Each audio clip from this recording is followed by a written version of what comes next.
Good morning, students. So today I am going to start respiratory organ of man.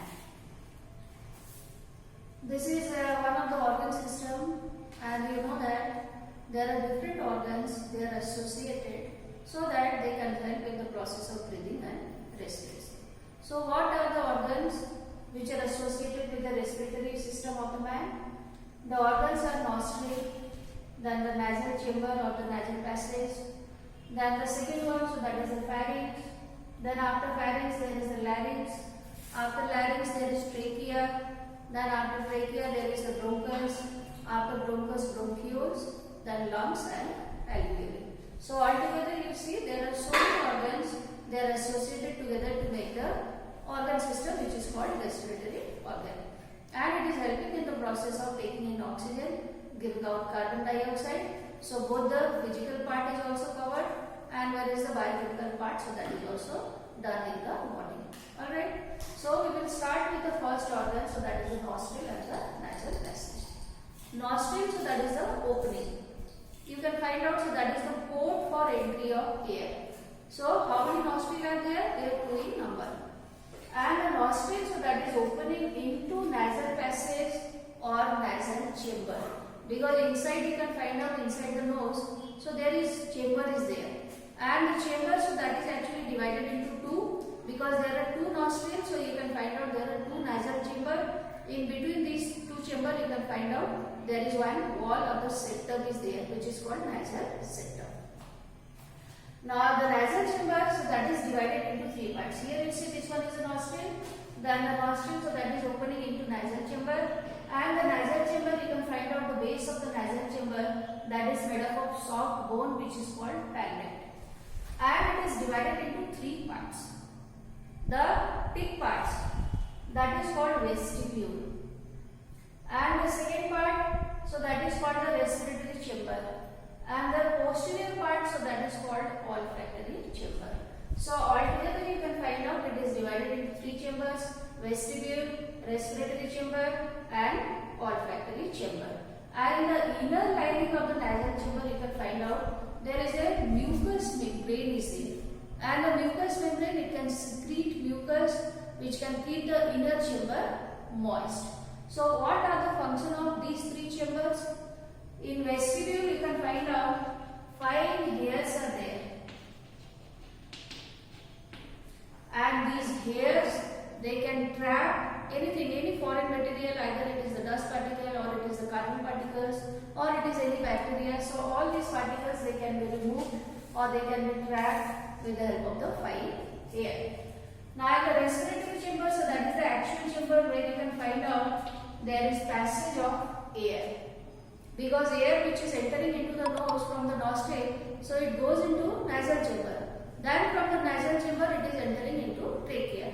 So this is the actual portion of the chamber through which the air, so that is entering into the next part, which is the pharynx and the larynx. And olfactory chamber, it is having sensory cell, because nose is also one of sense organs, and the olfactory cell which are there in the olfactory chamber, they are responsible for finding out the smell. Alright, so altogether you can find out the nasal chamber, that is divided into three chambers. Actually there is no complete demarcation. You cannot say this is the boundary of the first chamber, this is the boundary of the second chamber. No such demarcation is there. But altogether you can find out they are divided into three chambers, and also the function of three chambers, they are also different. So what is the function of the nostril and the nasal passage? One is the passage of the air, so that the air is entering into the organ system by this part of the system, and it is acting as a filter. So I told you, because hairs are present in the inner chamber, and these hairs, they are responsible to filter the air. And also you can find out the inner lining, it is having ciliated epithelium.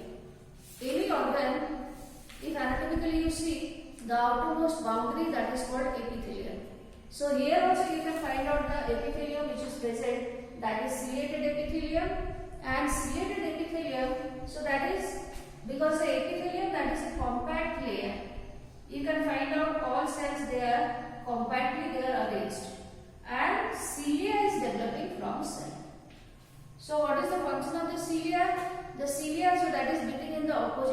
circulation of the air. So if any foreign particle, anything so that is entering into the nasal passage or the nasal chamber with the air, then with the help of the cilia now it is driven out.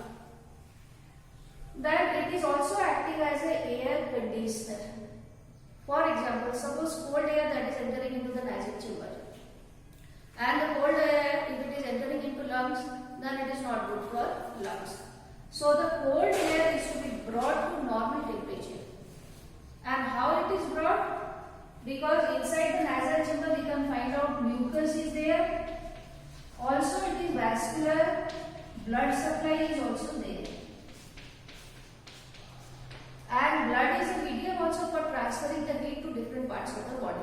So if the air which is entering into nasal chamber, it is cool air or the cold air, then the heat from the blood, it will go into the air, and now the air so that is brought to the normal temperature. The same thing so that is also happening in the air, so that is hot air. If the hot air that is entering into nasal chamber, then the mucus will evaporate, and you know that the evaporation causes cooling. So automatically you can find out the air temperature, so that will be brought to the normal temperature. So this is the way how it is acting as air conditioner.